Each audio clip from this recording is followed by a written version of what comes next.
What's up, guys? Welcome back. It's your boy Mondo. So on today's episode we have a Callaway Corvette. For those of you that don't know what that is, this comes it's a special edition built at Callaway.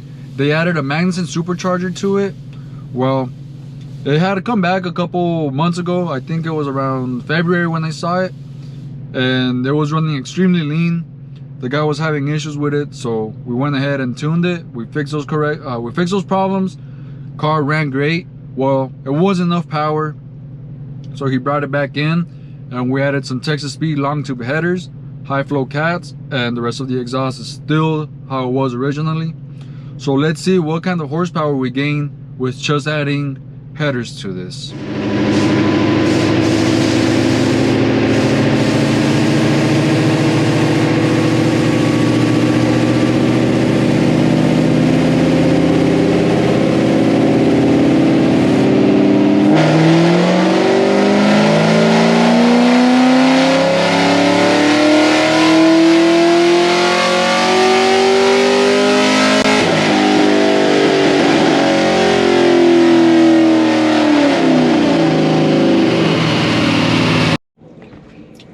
Surprisingly, the first pull right off the bat, it actually ran me a lot richer than what it had left with, so I am some horsepower below. It's one of the few times that I've seen this happen. The only other thing that I did change was this time we went to a 2-bar map sensor, as Callaway kept the stock one, which is a no-go when you're boosted. So the tune may have changed a little bit. The car is going to run a little different. That's all I can really explain as to why we are below on the horsepower, but I'm gonna make some adjustments for that. Once I dial fuel in, I'm gonna throw more timing at it. Since we do have less map pressure, we should be able to push more timing out of it.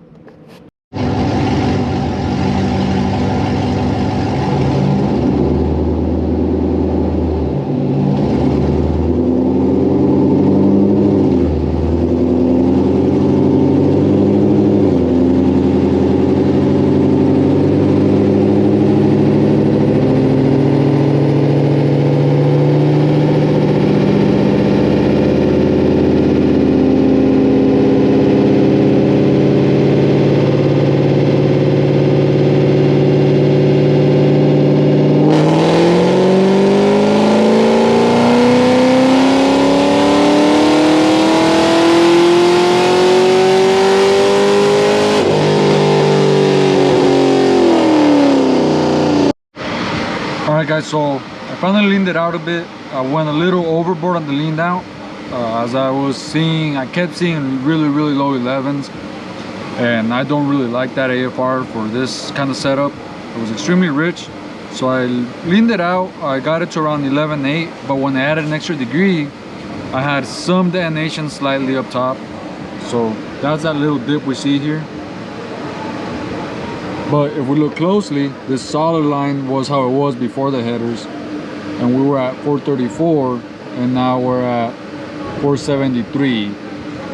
So we're a good 39 horsepower above how we came in, with the only thing being added was the 2-bar map and the headers.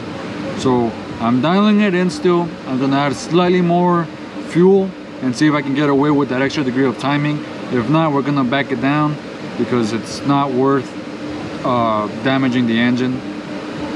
But yeah, so my next step right now would be to add an extra fuel and sand it. All right, so I was able to clean up the knock. We have no more detonation, no more knocking, but it did cost me some horsepower. I think this is where I'm gonna draw the line, because we don't want to sacrifice reliability for 10 horsepower. It's not worth the damage to the engine.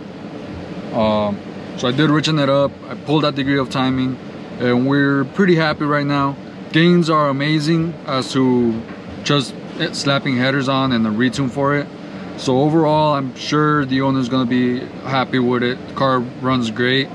Like I said, it's just sometimes we can't squeeze every little horsepower out and keep reliability.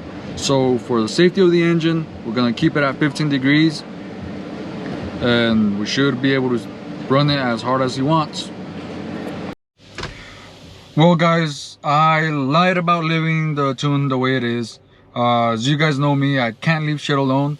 So I went back, made some more corrections, and I was able to squeeze another 5 horsepower. So we're back at a total of 471 from the 466 we had at the previous pool. So I'm gonna call it a day. There's no point in pushing it harder. It's still on 91, and we have a ton of belt slip. Boost was really inconsistent. There's times I'm seeing 3.5, there's other times I'm seeing 5 pounds. So it was making it pretty complex to dial it in properly. So this concludes today's episode. We'll get a new belt on here if that's what the customer desires, and maybe he'll come back for more numbers, or maybe he'll be fine with that. But as of right now, 471 was the final number. Engine's completely stock. It's an LS2 Corvette, automatic. Well, you guys saw 3.5 pounds to 5.5 boost ranges and headers. That's about the only modifications to it. So out of my dyno, I think the numbers are pretty good. There was a time we were borderline on the 500s. If we can get some more octane in here, we should be able to hit 500s no problem. It's just a matter of getting injectors and the fuel pump so we can support E85. Besides that, his next mod should probably be a nice box. I tried cooling down the supercharger as much as I could, and even then the temperatures were not dropping below 130. So that's it. Yeah, I think he'll benefit a lot from a icebox. So that being said, guys, thank you for stopping, checking out the channel once again. I'm gonna try and get it more consistent videos again. So once again, thanks for the support, guys. Have a good one.